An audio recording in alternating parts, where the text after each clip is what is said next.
మధురిపు భూషిణి మాధవతోషిణి గోకుల భీతి వినాశకృతే. మాధవతోషిణి, మా అంటే లక్ష్మి, లక్ష్మి యొక్క భర్త, అందరినీ సంతోషపెడతాడు. అటువంటి కృష్ణుణ్ణి సంతోషపెట్టింది యమునా నది. ఆ యమునలో ఎన్నాటలాడుకున్నాడండి, యమునతో ఎంత సంఘం. పెద్దవాడైపోయిన తరువాత కూడా బలరాముడు మర్చిపోలేకపోయాడు. పిల్లలతోటి గోపకాంతలతో కలిసి ఆ యమునా నదికి వెళ్ళి స్నానం చేసిన రోజులు గుర్తొచ్చి పెద్దవాడైపోయిన తర్వాత ఒకసారి వచ్చాడు. వచ్చి గోపకాంతల్ని గోపాల బాలుని తీసుకుని ఎన్నాళ్ళయిందో రెండర్రా యమున స్నానానికి ఎడదామని వెళ్ళాడు. వెడితే వరుణుడు ఏం చేశాడంటే, బలరాముడు వచ్చాడు ఇవాళ మళ్ళీ చాలా కాలానికి, మహానుభావుడు కాబట్టి బలము మిగుల కలగ బలభద్రుడని లోక రమణుడగుట చేసి రాముడనియు సతికి పుట్టె గర్భ సంకర్షణంబున సంకర్షణండనుడి గనుడు సుతుడు. అంత గొప్పవాడు బలరాముడు.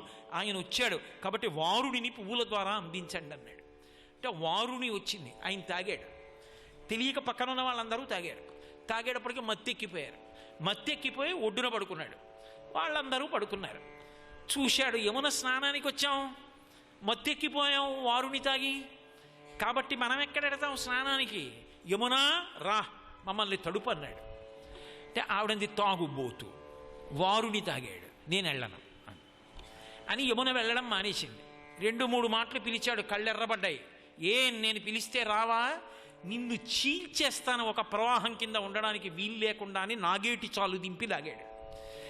దింపితే నల్లగా ఉన్న ప్రవాహం తెల్లగా అయిపోయి చీలిపోయింది ఇలా. అందుకే ఇప్పటికే మధుర బృందావనం దగ్గర ఇలా వంకర తిరిగి యమున చీలుతుంది. చీలితే యమునా నది వెంటనే అనేక హారాలు పట్టుకొచ్చి ఆయన మెడలో వేసి నమస్కారం చేసింది. నిన్ను ఇంతకన్నా చీల్చనులే, అనుగ్రహించానని స్నానం చేశాడు.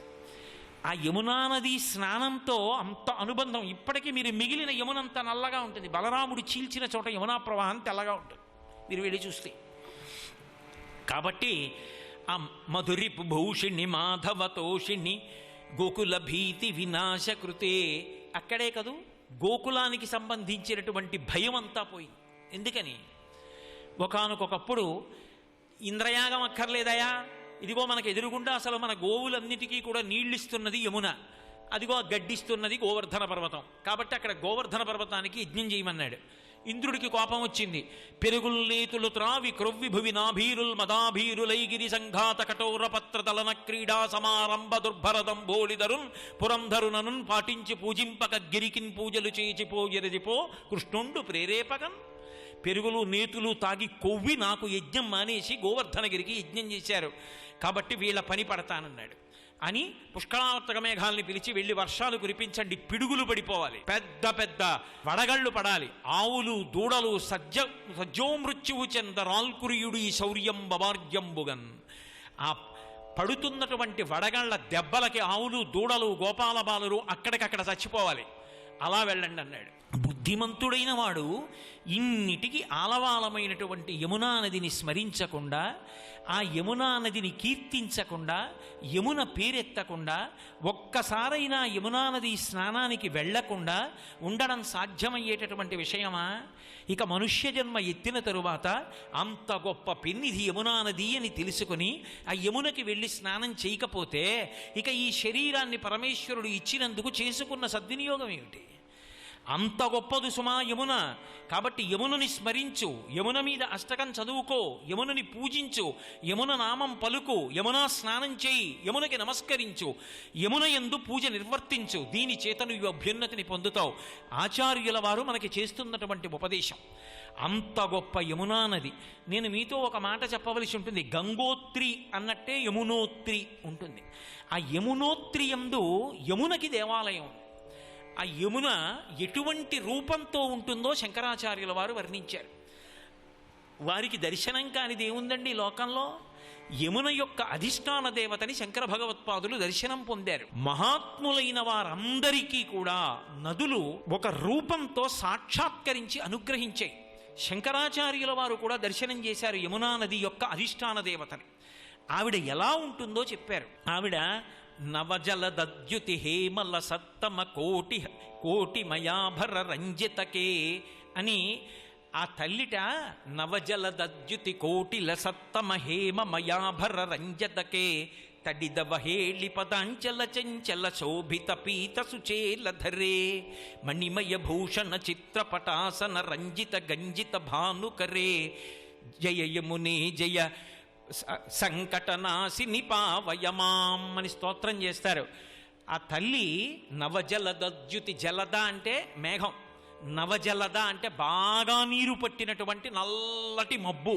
కృష్ణుడు ఎలా ఉంటాడో యమున కూడా అలాగే ఉంటుంది. అది చమత్కారం. ఇద్దరిది ఒకటే రంగు. నవజలదద్యుతి, ద్యుతి అంటే కాంతి.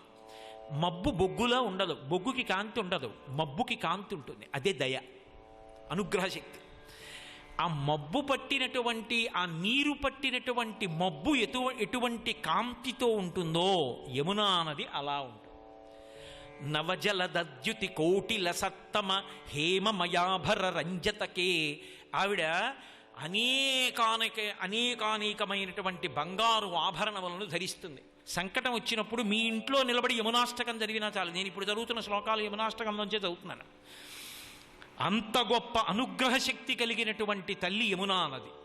కాబట్టి శంకరాచార్యుల వారు అంటారు, ఆ యమునా నది యొక్క వైభవాన్ని స్తోత్రం చేస్తూ మధువనచారిణి భాస్కర వాహిని జాహ్నవి సంగిని సింధుసుతే మధురిపు భూషిణి మాధవతోషిణి గోకుల భీతి వినాశకృతే.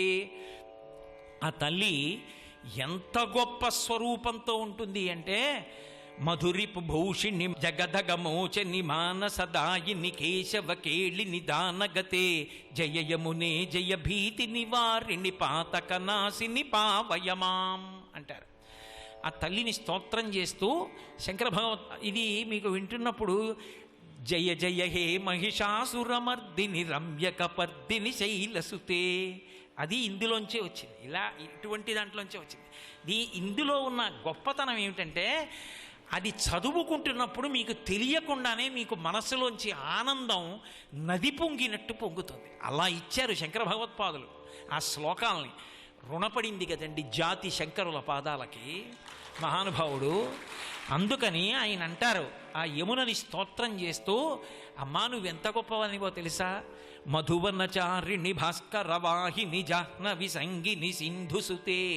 శంకరులకు శంకరులేసాటి. బా ఏం చెప్పను, ఒక్కొక్క మాట కొన్ని రోజులు చెప్పే మాటలు. మధువనచారిణి, ఆ తల్లి బృందావనంలో ప్రవహిస్తుంది. బృందావనం అనేటప్పటికీ ఎవరు గుర్తొస్తారు? శ్రీకృష్ణుడు గుర్తొస్తారు. మధువనచారిణి అని ఆగాను అనుకోండి కళ్ళు మూసుకుని, ఆ బృందావనం, ఆ శ్రీకృష్ణుడు, గోపాల బాలురు, గోపకాంతలు వాళ్ళందరితో కలిసి ఆయన రమించడం, ఆ బాల్య క్రీడలు, అబ్బబ్బబ్బబ్బ ఎంత ఆనందం! భాగవతం అంతా మనసులో ఒకసారి తిరగదు. కాబట్టి మధువనచారిణి భాస్కరవాహిని. భాస్కరవాహిని అంటే సూర్యభగవానుని యొక్క కూతురు. భాస్కరవాహిని జాహ్నవి సంగిని. యమునా నది సముద్రంలో కలవదు, గంగానదిలో కలుస్తుంది. ఇప్పటికీ ఉత్తరప్రదేశ్లో త్రివేణి సంగమం అని చెప్పి గంగా, యమున, సరస్వతి మూడు కలుస్తాయి. ఆ కలిసిన చోట గంగలో కలుస్తుంది. అందుకని జాహ్నవి సంగిని సింధుసుతే, సముద్రానికి కూతురు. ఎలా మరి సూర్యుడు కూతురు అన్నా? కవితాపరంగా మరి సముద్రుడికి కూతురు ఎందుకయింది అంటే, గంగలో యమున కలిసింది. గంగ భార్యగా సముద్రుడితో కలిసింది. ఇప్పుడు గంగలోకి ఈమె కలిస్తే గంగ సముద్రుడికి భార్య అయితే, సముద్రుడు యమునకి ఏమవుతాడు? తండ్రి అవుతాడు. అప్పుడు సముద్రానికి ఈవిడేమవుతుంది? కూతురు అవుతుంది. ఇది శంకర భగవత్పాదుల అన్వయం. కాబట్టి జాహ్నవి సంగిని సింధుసుతే మధురిపు భూషిణి మాధవతోషిణి గోకుల భీతి వినాశకృతే. మధురిపు భూషిణి, మధు అనబడేటటువంటి రాక్షసుణ్ణి సంహరించినటువంటి వాడు రిపు, శత్రువు కృష్ణ భగవానుడు విష్ణు. భూషిణి, ఆయనని భూషింపచేసింది. అంటే చూడండి, లోకంలో ఒక మాట అంటారు, వాగ్భూషణం భూషణం అంటారు. భూషణం అంటే శరీరానికి కొత్త శోభని తెచ్చేదాన్ని భూషణం అంటారు, భూషింపజేస్తుంది. కాబట్టి ఒక్కొక్కరికి బాహ్యమైన భూషణముల చేత శరీరాన్ని శోభింపజేసుకోక్కర్లేదు. వాగ్భూషణం భూషణం, ఆయన వాక్ ఆయనకి భూషణం. అలా మధురిపు భూషిణి, శ్రీ మహావిష్ణువుకే అలంకారము యమున. స్మరోపిత్వానత్వారతినయనలేహ్యేన వపుష మునీనామప్యంతః ప్రభవతి మోహాయ మహతాం. మన్మధుడికి అంత బలాన్నిచ్చి మునుల యొక్క మనస్సు కదుపుతూ ఉంటుంది ఆవిడ. ఎందుకు? అంతటి మహానుభావులు, అంతటి తేజోవంతులు, అంతటి తపశ్శక్తి సంపన్నులైనటువంటి మునుల యొక్క మనస్సు కదిపితే ఏమొస్తుంది ఆవిడికి?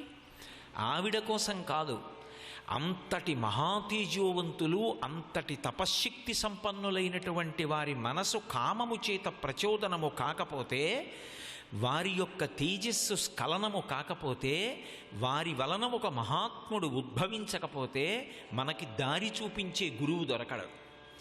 అందుకని అటువంటి మహాత్ములకు కూడా కామం కలిగేటట్టుగా చేస్తుంది, చేసి వారి తేజస్సు నుండి వేరొక మహానుభావుడు ఉద్భవించేటట్టు చేస్తుంది. ఇప్పుడు పరాశర మహర్షి యొక్క తేజస్సు కదలకపోతే ఎక్కడి నుంచి వస్తాడు గురువు? వ్యాస భగవానుడు ఎక్కడి నుంచి వస్తాడు? వ్యాసుడి వంటి మహాపురుషుడు, సాక్షాత్ నారాయణుడు జన్మించాలి అంటే ఒక్క పరాశర మహర్షి వంటి మహాపురుషుడి యొక్క తేజస్సు కదలాలి. అటువంటి తేజస్సు కదలాలంటే క్షేత్రము కూడా కారణజన్మురాలయ్యి ఉండాలి. ఆ మత్స్యగంధి లౌకికంగా జన్మించినటువంటి కాదు. వసురాజు యొక్క తేజస్సుని ఒక డేగ పట్టుకుని వెడుతున్నప్పుడు ఆ పొట్లంలోంచి జారిపడినటువంటి తేజస్సుని యమునా నదిలోనే ఉన్నటువంటి అద్రిక అన్న అప్సరస బ్రహ్మగారి యొక్క శాపకారణం చేత చాప రూపంలో ఉండి మింగితే పుట్టినటువంటి కారణజన్మురాలు. అటువంటి కారణజన్మురాలు తప్ప పరాశర మహర్షి వంటి మహాపురుషుడి యొక్క తేజస్సుని భరించలేదు. పరమశివుని తేజస్సుని గంగమ్మ భరించగలిగిందా? భరించలేదు. దానికి కూడా మంచి సుక్షేత్రం ఉండాలి, లేకపోతే వికారములు కలుగుతాయి శరీరమునందు. కాబట్టి అటువంటి మహాతేజోవంతుడైన పరాశర మహర్షి యొక్క తేజస్సు కదిలితే పట్టగలిగినటువంటి సుక్షేత్రం ఒకటి ఉండాలి. అటువంటి క్షేత్రము కారణజన్మురాలైనటువంటి మత్స్యగంధి. ఆ మత్స్యగంధి యందు ఆయన మరులు కొనాలి, ఆయన యొక్క మనస్సు కదలాలి, ఆమె ప్రహృష్టమైన మనస్సుతో ఆయనతో కలవాలి. ఇద్దరి మధ్య అటువంటి సయోధ్య, ఆ సంతోషం లేకపోతే జన్మించేటటువంటి వాడు తేజోవంతుడు కాడు. అందుకని ఇద్దరూ పరమ సంతోషంగా సంగమించాలి. దానికి తన తపస్సు అడ్డు పెట్టి ఆమెకి ఏ భీతి ఉందో భీతి తీర్చాలి. తీర్చి సంగమించిన కారణం చేత వేదవ్యాసుడు జన్మించాలి. వేదవ్యాసుడు జన్మించకపోతే, వేదాన్ని విభాగం చేయకపోతే, 18 పురాణాలు ఇవ్వకపోతే, బ్రహ్మసూత్రాలను ఇవ్వకపోతే, భగవద్గీత ఆయన ఇచ్చిన మహాభారతంలోని కదూ ప్రస్థానత్రయంలో ఒకటి, ఎక్కడి నుంచి మనందరికీ వెలుతురు లభిస్తుంది? అటువంటి వ్యాస భగవానుడి గురించి అందుకే వ్యాస పూర్ణిమ నాడు నమస్కారం చేస్తే ఈ శ్లోకమే చెప్తాం. నమోస్తుతే వ్యాస విశాల బుద్ధే పులారవిందాయత పత్రనేత్ర ఏనత్వయా భారతతైల పూర్ణ జ్ఞానప్రదో అని మహానుభావుడు ఆయన ఈ లోకానికంతటికీ కూడా జ్ఞానము అనబడేటటువంటి వెలుతుర్ని అందించాడు. ఏనత్వయా భారతతైల పూర్ణ ప్రజ్వాలితో జ్ఞానమయ ప్రదీప. ఆ మహాభారతం అనేటటువంటి దీపాన్ని వెలిగించి పురుషార్థ సమన్వయాన్ని మనుష్య ప్రపంచానికి అందటికీ అందించినటువంటి వాడు. అందుకే గురువుల యొక్క వైభవం చెప్పేటప్పుడు వ్యాసుల వారి యొక్క దర్శనమైందా అన్నదాన్ని ఒకదాన్ని పరిశీలనం చేస్తూ ఉంటారు. మధ్వాచార్యుల వారు వ్యాసదర్శనం పొందారు, భగవద్ రామానుజులు వ్యాసదర్శనం పొందారు. శంకర భగవత్పాదులైతే వ్యాసదర్శనం పొందడం కాదు, వ్యాసుల వారు శంకరాచార్యుల వారితో మాట్లాడారు. వ్యాసుడిగా కాదు, బ్రాహ్మణుడిగా. ఎందుకని అంటే వ్యాసుల వారిగానే వచ్చి ఎదురుకుండా నిలబడ్డారనుకోండి, శంకరాచార్యుల వారు మాట్లాడరు. అంతటి మహానుభావుడు వ్యాసాచార్యుల వారు ఎదురుగుండా నిలబడ్డారని శంకరులు మౌనంగా ఉంటారు ఆయన చెప్పింది విని. శంకరులు చేసినటువంటి బ్రహ్మసూత్ర భాష్యం వినాలి అంటే వ్యాసుల వారిగా రాకూడదు, బ్రాహ్మణుడిగా రావాలి. అందుకే బ్రాహ్మణుడిగా వచ్చి శంకరాచార్యుల వారితో వాదం చేశారు. చేసి శంకరాచార్యుల వారి యొక్క ప్రజ్ఞాపాఠవాలు గ్రహించి ఇంకా కొంతకాలం మీరు శరీరంలో ఉండండి అని అడిగితే వ్యాసుల వారి యొక్క ఆదేశం మేరకు శంకరాచార్యుల వారు వేరొక 8 సంవత్సరాలు శరీరంలో ఉండడానికి అంగీకరించారు. కాబట్టి అంతటి మహానుభావుడు వ్యాసుడు. అటువంటి వ్యాసుడు ఎక్కడ జన్మించాడు అంటే యమునా నదీ తీరంలోనే జన్మించాడు. అందుకే గంగానది భీష్మాచార్యుల వారినిస్తే యమునా నది మనకి ప్రత్యక్షంగా యమునకి సంబంధం లేకపోయినా యమునా తీరంలోనే అందరినీ కూడా జనన మరణ చక్రం నుంచి విడుదల చేసి పరమాత్మ యొక్క జ్ఞానాన్ని పొందడానికి కావలసినటువంటి భక్తితో కూడిన కర్మాచరణమునకు అనుసరించవలసినటువంటి విధి విధానములు చెప్పగలిగినటువంటి అపరసూర్యుడైనటువంటి గురువైన వ్యాస భగవానుడి యొక్క జననమునకు కారణమైన క్షేత్రమున్న ప్రదేశము యమునా నది యొక్క పరివాహక ప్రాంతంలో ఉండడం యమునా నది యొక్క వైశిష్ట్యానికి ఒక కారణం. యమునా నది సాంఘిక జీవనానికి కూడా ప్రతీకగా నిలబడి ఉంటుంది. సాంఘిక జీవనము అని ఒక మాట వాడుతూ ఉంటాం. అన్నిటికన్నా అసలు మనిషి జీవితంలో అపురూపమైన విషయం ఏది అంటే తోబుట్టువుల పట్ల పరమ ప్రేమ కలిగి ఉండడం. ఈ జన్మకి మిగిలిన వాళ్ళు ఎంతమంది అయినా లభిస్తారు. స్నేహితులు ఎక్కడికి వెళ్ళినా దొరుకుతారు. రామచంద్రమూర్తి అంటారు శ్రీరామాయణంలో, దేశే దేశే కళత్రాణి దేశే దేశే చ బాంధవాహ అంటారు. ఏ దేశం వెళ్ళినా అలా తక్కువ చేయడము అని కాదు, కానీ కళత్రం కూడా దొరకచ్చు. దేశే దేశే చ బాంధవాహ, మీరు ఎక్కడికి వెళ్ళండి ఎవరో బంధుత్వం ఉన్నవాళ్ళు కనపడచ్చు. కానీ ఈ జన్మకి మా అమ్మగారు నాన్నగారు కడుపున పుట్టాము అనేటటువంటి అనుబంధంతో ఉన్నవాళ్ళం వేళ్ల మీద లెక్క పెట్టడానికి ఉంటాం. ఆ అనుబంధం అపూర్వమైనటువంటి అనుబంధం, పరమ పవిత్రమైనటువంటి అనుబంధం. బ్రతికున్న నాళ్ళు ఎంతో ప్రేమతో కలసి మెలసి ఉండాలి. అందున ఆడపిల్ల విషయంలో మరింత జాగ్రత్త అవసరం. అన్నవు నీవు చెల్లెలికి అక్కట మాడలు చీరలిచ్చుటో మన్నన చేయుటో మధుర మంజుల భాషలనదరించుటో చేయక మినుల మ్రోతలి నిజము మీలని చంపకుమన్న మాని రావన్న సుకీర్తివై మనగదన్న అని వసుదేవుడు కంసుడితో మాట్లాడుతూ అంటాడు.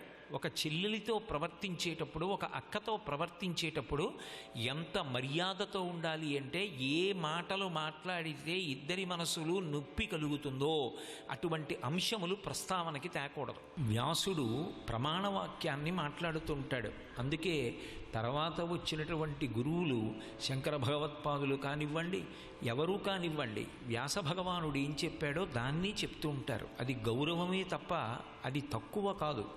వ్యాసుడు అంటే అంత గొప్ప వ్యక్తి. వ్యాసుడు ఒక పదవి, అందులోకి సాక్షాత్ శ్రీమన్నారాయణుడే వ్యాసుడిగా వస్తూ ఉంటాడు. అందుకే వ్యాసో నారాయణ స్వయం. మీకు నేను చెప్పిన ఇదంతా చాలా అందంగా ఉంటుంది, కానీ ఏమిటో మీరు చెప్పారు, కానీ మేము దాన్ని ఏమీ తిరస్కరించాం, భక్తితో నమస్కరిస్తాం. కానీ అలా ఎందుకు జరుగుతుందండి? అంతటి పరాశర మహర్షి ఏమిటి, అన్ని వరాలు ఇవ్వడం ఏమిటి, ఆ నల్లటి వర్ణం కలిగినటువంటి మత్స్యగంధి ఎందు అంత వ్యామోహాన్ని పొందడం ఏమిటి, పట్ట పగలు నమే ప్రీతిమ్మని ఆవిడ నీతి చెప్పడం ఏమిటి, మంచుతెరలు సృష్టించడం ఏమిటి, ఆవిడ సమాగమాన్ని అపేక్షించడం ఏమిటి, ఏమిటి అల్లరంతా? అసలు పరాశర మహర్షి అంతటి మహానుభావుడు అలా కోరికని పొందచ్చా? ఇది ఎలా అన్వయం అని మనకు అనుమానం వస్తుంది. శంకరాచార్యుల వారు దీనికి సంబంధించి ఒక శ్లోకాన్ని సౌందర్యలహరిలో ఇచ్చారు. దీనికి సంబంధించి అన్నప్పుడు నా ఉద్దేశ్యం ఏమిటంటే, ఇలాంటి అనుమానాలు ఎప్పుడు వచ్చినా ఆ శ్లోకాన్ని దృష్టిలో పెట్టుకుంటే అటువంటి అనుమానాలకి కలగవు. అందుకే మహాత్ముల యొక్క జననములను పరిశీలన చేయవద్దు, నమస్కారం చేయండి అంటారు. కారణం ఏమిటంటే అందులో ఒక విశేషం ఉంటుంది. వ్యాసుడు మహానుభావుడు, 4 వేదములను విభాగం చేసినటువంటి వాడు. సౌందర్యలహరిలో శంకరులు అంటారు, హరిస్వామారాధ్య ప్రణతజన సౌభాగ్య జననీం పురాణారీ భూత్వా పురరపిమపి క్షోభమనయత్ స్మరూపిత్వా నత్వా రతినయన లేహ్యేన వపుషా మునీనామప్యంతః ప్రభవతి మోహాయ మహతాం అంటారు. ఆ శ్లోకం చాలా చమత్కారంగా ఉంటుంది. మీరు బాహ్యంలో దాని అర్థం చూశారనుకోండి, అసలు అమ్మవారిని స్తోత్రం చేస్తున్నారా, అమ్మవారిని దెప్పి పొడుస్తున్నారా అని అనుమానం వస్తుంది. ఆ శ్లోకం హరిస్వామారాధ్య ప్రణత జన సౌభాగ్య జననీం పురాణారీ భూత్వా పురరపిమపి క్షోభమనయత్ అన్నారు. అమ్మ, ఒకానొకప్పుడు శ్రీ మహావిష్ణువుని నువ్వు ఉపాసన చేశారు. నారాయణ నారాయణి వాళ్ళిద్దరూ అన్నా చెల్లెళ్ళు. ఉపాసన చేస్తే ఆవిడ ఎంతటి సౌందర్యరాశో, ఎంత అందగత్తో అంత అందాన్ని శ్రీ మహావిష్ణువుకి ఇచ్చింది. ఇస్తే అప్పుడు ఆయన మోహిని రూపాన్ని పొందాడు. ఎందుకు అంటే లోక సంరక్షణార్థం. శ్రీ మహావిష్ణువు ఎప్పుడు ఏ పని చేసినా ధర్మ సంరక్షణ కోసం చేస్తారు. ఆ మోహిని అవతారంతో రాక్షసులందరినీ కూడా భ్రమింపచేసి అమృతాన్ని దేవతలకి పంచిపెట్టాలి అన్న సంకల్పంతో రాక్షసుల్ని ఆకర్షించడానికి విశేషమైనటువంటి సౌందర్యాన్ని పొందడం కోసం అమ్మవారిని ఉపాసన చేసి మోహిని రూపాన్ని పొందారు. ఇప్పుడు అక్కడతో కథ అయిపోతే బాగానే ఉండును. ఇప్పుడు ఆ మోహిని రూపం విషయం పరమశివుడి దగ్గరికి వెళ్ళింది. శ్రీ మహావిష్ణువు అంత గొప్ప రూపాన్ని పొందారట. ముమ్మూర్తుల పార్వతీదేవి ఎలా ఉంటుందో అటువంటి రూపాన్నే పొందాడు. మీరు మామూలుగా బాహ్యంలో ఒక్కసారి బంధుత్వాన్ని అలా విచారణ చేస్తే నారాయణ నారాయణి, నారాయణుని చెల్లెలు నారాయణి అయితే నారాయణి, పరమశివుడి భర్త అయితే నారాయణ ఏమవుతారు? బావమరిది అవుతారు. మీ బావమరిది వచ్చు మీ ఆవిడ పోలికే పొందాట. అంటే ఓసారి అలా చూడాలనుందన్నాడు. ఆ మోహిని అవతారంలో ఉండగా ఆయన వెళ్ళాడు. వెళ్ళి ఆ మోహిని వెంట పడ్డాడు. ఈయన ఎవరు? మన్మధుణ్ణి కాల్చినవాడు. మన్మధుణ్ణి కాల్చేసినవాడు మోహిని వెంట పడ్డాడు. పడితే వీర్యస్ఖలనమైంది. శ్రీ మహావిష్ణువు తన యథారూపాన్ని చూపించారు. బావగారు నేను స్వయంగా శ్రీ మహావిష్ణువునండి, మీరు అడిగారని మోహిని అవతారం చూపించాను, ఇదేమిటి నా వెంట ఇలా పడ్డారు అని. అప్పటికే పరమశివుడికి వీర్యస్ఖలనమైంది. ఇప్పుడు అమ్మా నువ్వు మన్మధుడికి విపరీతమైన బలాన్ని ఇచ్చావు, శివుడు కాల్చేశాడు, నువ్వు బలం ఇచ్చావు మన్మధుడికి. అంత బలాన్ని పొందిన మన్మధుడు ఏం చేశాడు? పరమశివుడి మీద బాణం వేశాడు. వేస్తే మోహిని రూపాన్ని పొందిన శ్రీ మహావిష్ణువుని చూసి పరమశివుడు సంతోషపడిపోయి తేజస్సుని జార్చేసుకున్నాడు. ఇప్పుడు అమ్మవారి వల్ల పరమశివుడి కీర్తి బజారులో పడిపోయిందా? పరమశివుడి కీర్తి నిలబడిందా? భర్త యొక్క కీర్తి పాడైందా లేదా? మోహిని వెంట పడ్డాడు పరమశివుడని. అప్పుడు అది అమ్మవారి గొప్పతనం ఎలా అయింది? హరిస్వామారాధ్య ప్రణత జన సౌభాగ్య జననీం పురాణారీ భూత్వా పురరపిమపి క్షోభమనయత్ స్మరోపిత్వానత్వారితి నయనలేహ్యేన వపుషా మునీనామప్యంతః ప్రభవతి మోహాయ మహతాం అన్నారు. సంసారాలు విడిచిపెట్టి ఎక్కడో హిమాలయ పర్వతాల యొక్క పాదాల దగ్గరికి చేరి తపస్సు చేసుకుని పరమేశ్వరుని దర్శనం చెయ్యాలని పరితపించేటటువంటి మునుల మీద ఆ మన్మధుని యొక్క బాణం ఒక్కటి పడిందంటే వాళ్ళ మనస్సులు కదిలిపోయి వాళ్ళు మళ్ళీ కిందకి జారిపోతున్నారు. అమ్మా మన్మధుడికి ఎంత శక్తినిచ్చావమ్మా అన్నారు. ఇప్పుడు మన్మధుడికి శక్తి ఇవ్వడం వల్ల తపస్సు చేసుకుంటున్న మునులు కూడా కిందకి జారిపోతున్నారు. పరమశివుడు మోహిని వెంటబడ్డాడు. మన్మధుడికి ఆవిడ బలం ఇచ్చి ఏం చేసినట్టు? ఇప్పుడు ఏ ఉపకారం జరిగింది? ఎందుకు ఆ శ్లోకం? ఇప్పుడు ఆయన పొగుడుతున్నట్ట, అమ్మవారు మన్మధుడికి బలం ఇవ్వడాన్ని విమర్శిస్తున్నట్ట. అసలు ఆ శ్లోకానికి అర్థం ఏమని చెప్పుకోవాల్సి ఉంటుంది? అప్పుడు దానికి అన్వయం ఏమిటి అంటే మీరు చాలా జాగ్రత్తగా చూడాలి. ఆవిడ పరమశివుడంతటి వాడు శ్రీ మహావిష్ణువు యందు మోహిని రూపంలో ఉండగా మరులుగునేటట్టు చేసింది. ఎలా? మన్మధుడికి బలం ఇచ్చి మన్మథ బాణములు పడేటట్టు చేసి. అప్పుడు ఏమైంది? శివుని యొక్క తేజస్సు స్ఖలనమైంది. శివుని యొక్క తేజస్సు ఎవరి వలన స్ఖలనమైంది? విష్ణువు వలన స్ఖలనమైంది. ఇప్పుడు దాని వలన ఎవరు జన్మించారు? మహాశాస్త అని పేరు పొందినటువంటి మహానుభావుడు అయ్యప్ప స్వామి జన్మించారు. ఇప్పుడు అయ్యప్ప స్వామి జన్మిస్తే ఏమైంది? మహిషి సంహారం అయింది. మహిషి శివకేశవులిద్దరు పురుషులు కదా, వారిద్దరికీ కొడుకు ఎలా పుడతాడు? అందుకని విష్ణువుకి శివుడికి కొడుకు పుడితే ఆయన చేతిలో నేను మరణిస్తానని వరం అడిగింది. ఇప్పుడు మహిషి సంహారం జరగాలి అంటే విష్ణువు యందు శివుడు మరులు కొనాలి అంటే ఆయన పార్వతీదేవి తప్ప అన్యుల యందు అయినటువంటి ప్రీతి పొందడు. సర్వం శ్రీ ఉమామహేశ్వర పరబ్రహ్మార్పణమస్తు. స్వస్తి.